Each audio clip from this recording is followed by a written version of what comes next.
Today, we're diving into Marvel's new Ultimate Avengers. I'm Andrew the Geek Master, and in this video, we're covering everything about the return of the Ultimates in the new Marvel Universe. To keep up with stories like this, hit that subscribe button, ring the bell, and let's get started. In this story, the diabolical genius known as the Maker, an evil version of Reed Richards, rewrote the history of an alternate Earth by altering several key moments to create a perfect world without superheroes. He prevented Spider-Man from being bitten by a radioactive spider, stopped Thor from becoming the king of Asgard, and much more. Not to mention, he also formed a secret council of supervillains that governs this world from the shadows under his orders.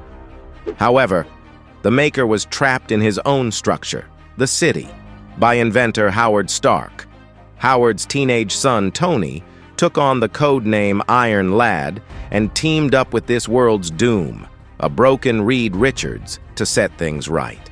First, they rescued the frozen super soldier Captain America from the icy depths. Next, they freed the Asgardian god Thor from prison, followed by his jailer Sif.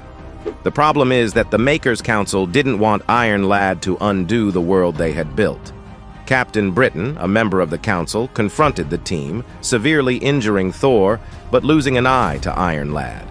The council then launched an attack on New York City using Stark satellites. Tony and his allies barely escaped, but are now considered terrorists. Tony Stark, also known as Iron Lad in this world, and Doom, who is this world's Reed Richards, are figuring out what to do next. Captain America is still trapped in the ice, Thor is gravely injured being cared for by Lady Sif, and they have only 18 months until the diabolical The Maker breaks out of his prison. The silver lining is they have the Immortus engine, a kind of time machine. With it, they can intervene in the past, present, and future simultaneously. Tony then comes up with the idea to send a series of devices called Origin Machines 6 months into the past to recreate the origins of Earth's mightiest heroes. While Doom was making calculations to put this plan into action, Tony managed to break the ice with Captain America. Immediately after being freed, Steve seems to be in a relatively reasonable state. 75 years have passed since he was frozen, but for him, it was only an instant. When he finds out that the United States of America he once knew and loved ceased to exist in 1969, he starts tearing the lab apart and everything in it, having to be stopped by Tony and Doom to finally calm down. Later, Tony goes to check on Thor, but the God of Thunder remains unconscious. He was struck by a magical sword, and the wound won't heal. Tony even offers to do anything to help, but Sif asks him to leave them alone, as it's the gods who grant blessings to mortals, not the other way around. 6 days later, Tony and Doom have prepared the catalysts and calculated trajectories through the fourth dimension to recreate the origins of the heroes whose destinies were stolen by the Maker. However, when Steve hears what Stark and Doom are planning, he tells the scientists their plan won't work because revolutions have to start with people who believe in a cause. Giving them powers isn't enough. Heroes don't come out of boxes.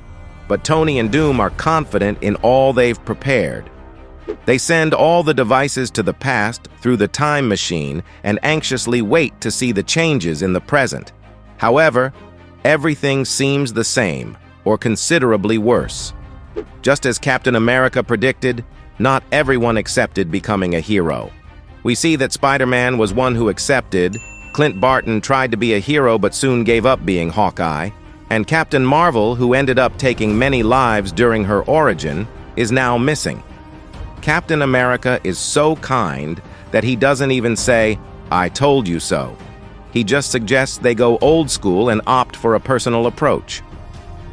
We then jump to Hank Pym and his wife Janet Van Dyne, who work as pest exterminators under their own company, Pym Pest Control. They were called to a restaurant to exterminate what appeared to be a normal worm. While heading to the basement of the restaurant, they talk about Hank's recent dreams of ants begging for their lives.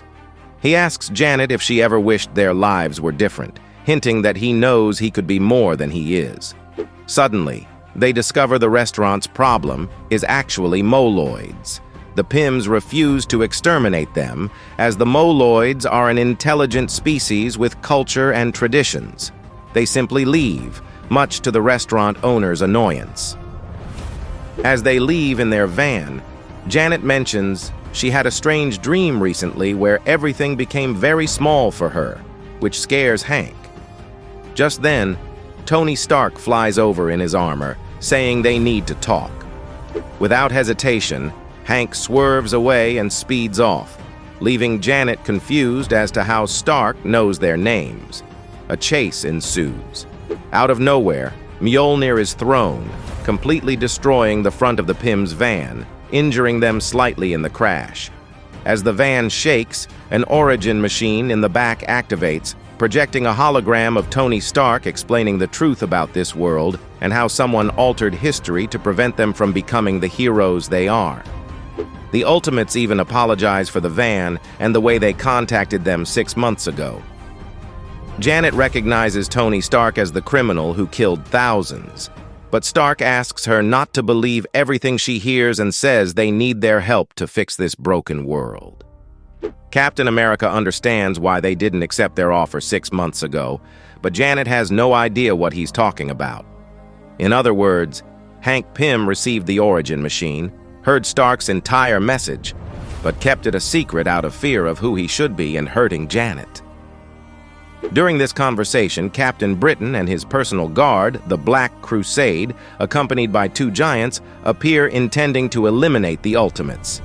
Lady Sif wanted to join the battle because Captain Britain severely injured Thor, but Stark instructs her to stay with the God of Thunder because, in his current state, he's only useful for transporting the heroes. Besides, it's Stark that Britain wants, and this starts a massive battle between the 2 teams. While the fight ensues, Janet talks to Hank, understanding why he kept this secret. She is scared, but also tired of feeling afraid. So she makes her choice, anxiously activating the box and becoming the Wasp.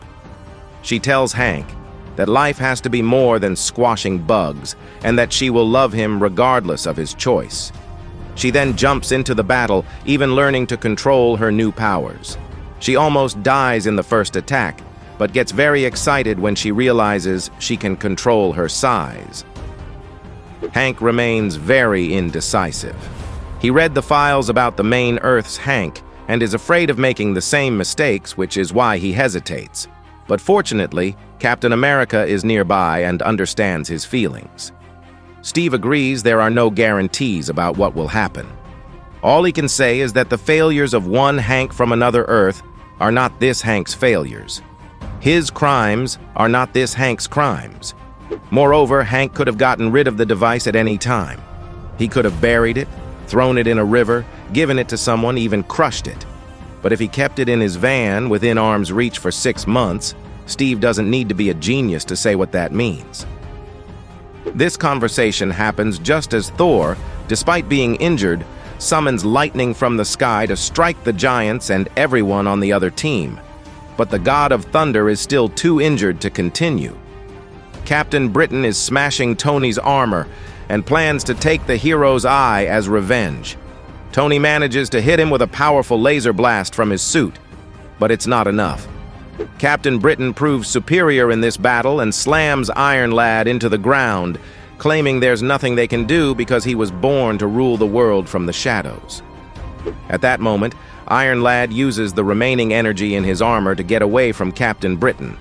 Then, a giant shadow looms over the entire enemy group, revealing that Hank Pym has accepted his destiny.